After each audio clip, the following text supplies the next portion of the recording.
Welcome to the بیس۔ بواسیر کا مرض عام ہے۔ جلد توجہ نہ دینے سے اور ٹوٹکے کرنے سے اکثر مریض اس مرض کو پیچیدہ کر لیتے ہیں۔ اگر وقت پر احتیاطی تدابیر کی جائیں تو مرض پر آسانی سے قابو پایا جا سکتا ہے۔ بواسیر کی دو اقسام ہیں، خونی بواسیر اور بادی بواسیر۔ بواسیر کام کس طرح کرتی ہے؟ گردش خون کے نظام میں دل اور پھیپھڑوں سے تازہ خون شریانوں کے ذریعے تمام اعضاء کو ملتا ہے اور اس کے ساتھ آکسیجن بھی شامل ہوتی ہے۔ پھر ان حصوں میں کاربن ڈائی آکسائیڈ والا خون جب واپس دل اور پھیپھڑوں تک وریدوں کے ذریعے پہنچتا ہے تو مقعد میں خاص قسم کی وریدوں میں رستہ نہ ہونے کی وجہ سے ان وریدوں میں خون اکٹھا ہو کر سوزش پیدا ہوتی ہے اور یہی سوزش بواسیر کا مرض کہلاتی ہے۔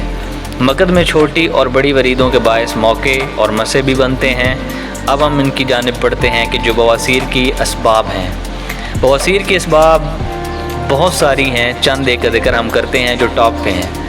مسلسل قبض کا رہنا، خواتین میں دوران حمل قبض کا ہو جانا، مقعد کے پٹھوں کا کھچاؤ، گرم مسالہ جات کا بکثرت استعمال، غذا میں فائبر کی کمی، دن بھر بیٹھ کر کام کرنا، یہ بنیادی علامات ہیں۔ اور نبض کے حساب سے خشک سرد یا خشک گرم مریض کی نبض ہوتی ہے اور اس کے یورین کا کلر سرخ سیاہی مائل یا سرخ زردی مائل ہوتا ہے۔ اب ہم بڑھتے ہیں اس کے ٹریٹمنٹ کی جانب۔ سب سے پہلے آپ نے اس کے ٹریٹمنٹ کے لیے کیا کرنا ہے کہ احتیاطی تدابیر جو اسباب ہیں ان کو دور کرنے کی مکمل کوشش کرنی ہے اور اس کے بعد اجزاء کو نوٹ کر لیں۔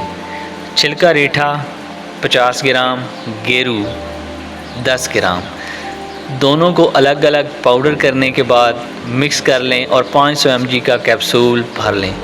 500 mg کا کیپسول بھرنے کے بعد اس کے طریقہ استعمال کی جانب۔ روزانہ کھانے کے بعد ایک کیپسول دودھ کے ساتھ استعمال کریں۔ مسلسل 21 دن کے استعمال سے انشاءاللہ خونی اور بادی دونوں قسم کی بواسیر 100% مکمل طور پر آپ کی ٹھیک ہو جائے گی۔ دعاؤں میں یاد رکھیے گا۔ بہت شکریہ۔